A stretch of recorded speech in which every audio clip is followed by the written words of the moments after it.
guys mga kalingap, ayan, pambihira po talaga ang mga kaganapan. Napakabilis po talaga ng mga pangyayari. So heto na ang hindi po natin aakalain, isang nakakagulat at nakakalungkot na pangyayari ang atin pong pag-uusapan sa ngayon. Kung saan nga po isang ex-beneficiary ni Kalingap Edu, pagamutan ang kinahantungan. Na ayon nga po sa mga lumalabas na impormasyon na puno na nga po umano ng stress itong si Arjen dahil nga po sa sunod-sunod na mga isyu at usapin na kanya pong kinakaharap. Kung kaya nga po nauwi pa po ito sa pagpunta sa ospital. At dahil nga po sa mga pangyayaring ito, ayan, grabe talagang marami nga pong mga netizen ang nag-alala sa kalagayan nga po ni Arjen. At syempre maging si Carla nga po ay sobrang nag-alala kung kaya siya nga po ang dahilan kung bakit nga po nadala agad sa ospital itong si Arjen. Na kung iisipin po natin guys mga kalingap, napakahirap po talaga pasukin ang mga issue. Lalo na nga po kung ang mga pambabash ay napakahirap tanggapin, napakahirap harapin.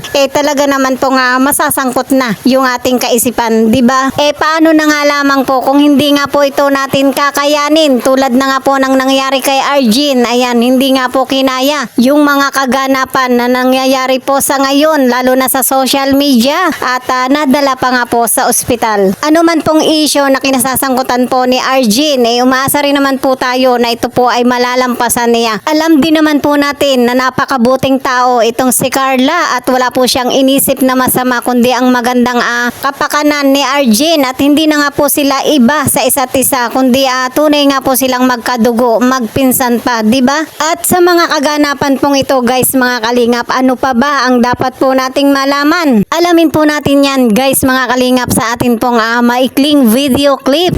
Wala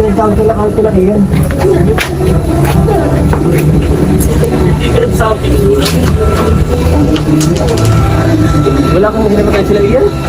May po. Ika ang naaraan ng naabot pa man lang din ako ay hala ko sa taro. Magabaton talaga kuya ang tagas ning hawak. Ang cellphone. Ay, halag.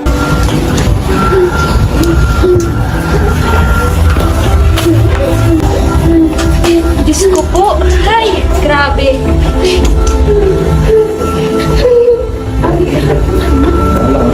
Parata. Luhay. Malas pati yan.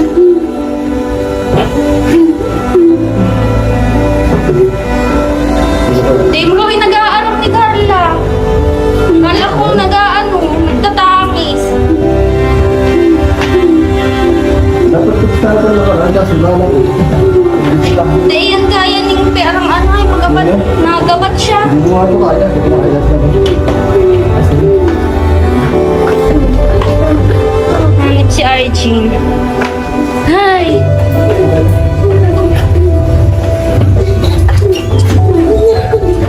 Ito lang ako yan.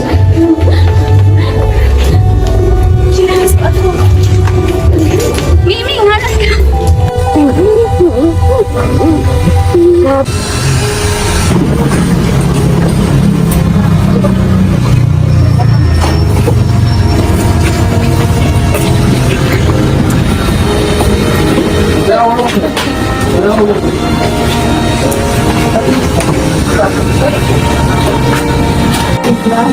Ano po yun? Hindi ko po alam kasi di ba Napagod ka, may activity ka sa Andalaya. wala naman po kasi kung paano po